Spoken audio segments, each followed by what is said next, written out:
Nginibingelele, nginamkele. Uma umusha kule channel sicela ke ushaye usubscribe ukuze ngokulandelayo ungaphuthelwa yilokho esizobe sikufaka.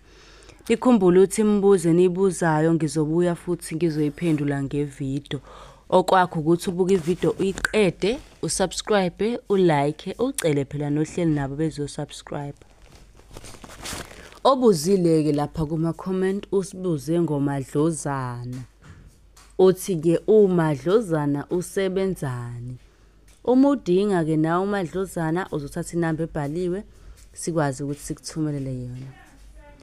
Umadlozana ungumuthi omkhulu wedlozi ongena emagobongweni edlozi. Uyalikhuphula idlozi.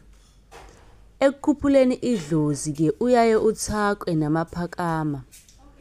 Kuya ngedlozi ke noma ngenhlobo yedlozi. Uma kuyidlozi lasemanzini uyaye uthakwe nephakama lasolwandle kanye neminye imithi yedlozi.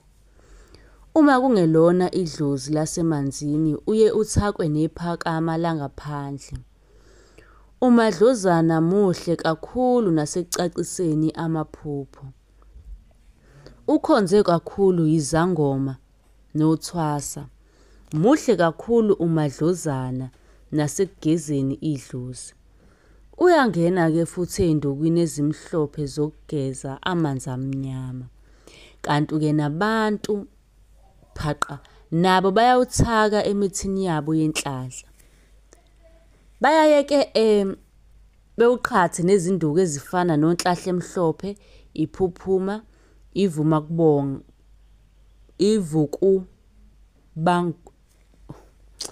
uvuma kubangoma omhlophe ngexolisa kanye neminye imithi yenhlanhla.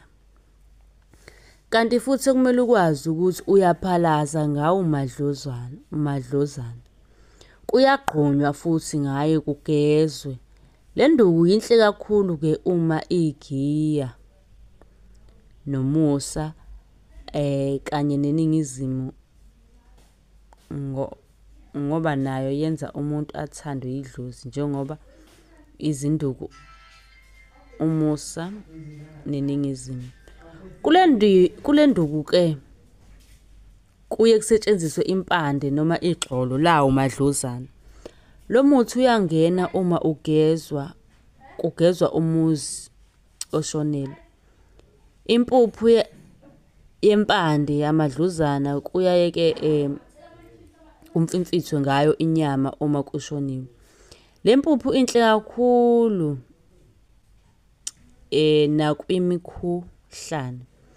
Iyaye ikhothe ke ikhothelwe ukwelapha umkhuhlane. Yenza inhliziyo ithande ukudla ibe ne-appetite. Umadlozana muhle kakhulu nasekudonseni kwezamabhizinisi. Ngabe ke nawe uyawudinga umadlozana? Usungasithinta ke kwinombolo ebhaliwe ukuze sizokwazi ukuthi ke sikuthumelele la ozobe ukhona. Ungakhohlwa ukuthi inamba yethu iyatholakala epagini la Facebook, epagini la TikTok. Ungakhohlwa ke nawe ukusibuza imibuzo ofisa ukuthi iphendule lapha ku WhatsApp. Sikunike imininingwane ukuthi sisebenza kanjani. Kanti ke kuningi okunye okukhona, izincwadi zikhona, izinsipho, eminye imithi ethakiwe eminingi. Okwakho ukusibhalela kwinamba ebhaliwe ositshela ukuthi ikuphi okudingayo. Siyabonga.